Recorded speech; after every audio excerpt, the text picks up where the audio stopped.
प्रश्नावली 5.2 के प्रश्न संख्या 3 की बात करते हैं, जिसमें विभिन्न भाग हैं। मैं द्वितीय भाग आपको बता रहा हूँ, बाकी भाग भी इसी प्रकार से आपने समझने हैं, करने हैं। देखिए, इस बॉक्स का मतलब है कि पहला स्थान, दूसरा स्थान, तीसरा स्थान और चौथा स्थान।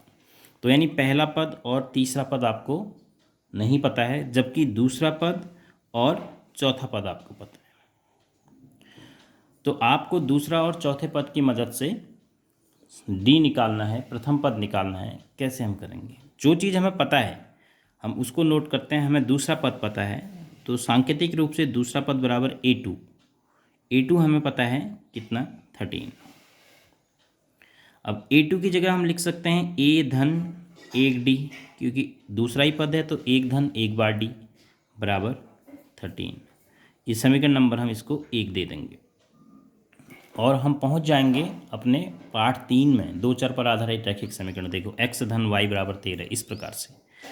उसके बाद आपको चौथा पता है A4 बराबर 3। A4 बराबर 3, तो 4 के अगर चौथा पद है तो 3 बार D जुड़ेगा, A धन 3D बराबर 3, समीकरण नंबर 2। अब इनको हल करना काफ़ी आसान है, क्योंकि इसी के नीचे में A धन D बराबर 13 लिख देता हूँ और उसके बाद विलोपन से इसको आसानी से कर सकता हूँ। ये सीधे दोनों के चिन्ह भी समान हैं, तो मैंने लिख दिया घटाने पर इसका चिन्ह ऋण, इसका भी चिन्ह ऋण और इसका चिन्ह भी ऋण। तो A से A कैंसिल आउट हो गया, तो 3D में से 2D बचा, D घटने के बाद बराबर यहाँ बचा ऋण 10।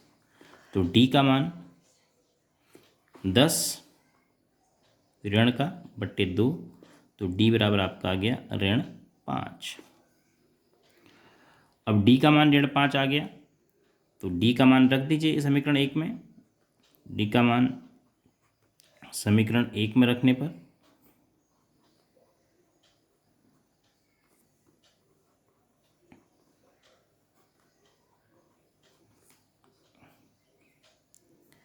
A धन ऋण 5, A धन D बराबर 13 है, तो A धन ऋण 5 बराबर 13 है, तो A बराबर 13 धन 5, तो A का मान कितना आ गया, 13 5 18।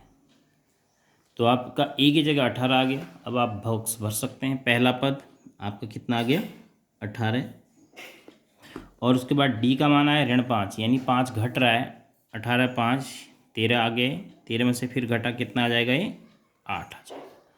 तो आप इसको फिर आगे को फिलअप कर सकते हैं। तो प्रश्न संख्या 3 में जितने भी पार्ट हैं आपके पास, आपने ये समझना है कि आपको कौन से क्रम का पद दिया है, उसकी मदद से दो चर पर आधारित ध्रुव रैखिक समीकरण बन रही हैं, उनको आप हल कीजिए। A और D का मान आपको पता चल गया तो पूरी समांतर श्रेणी आप आगे बढ़ा सकते हैं। तो बाकी भाग आप स्वयं कीजिए।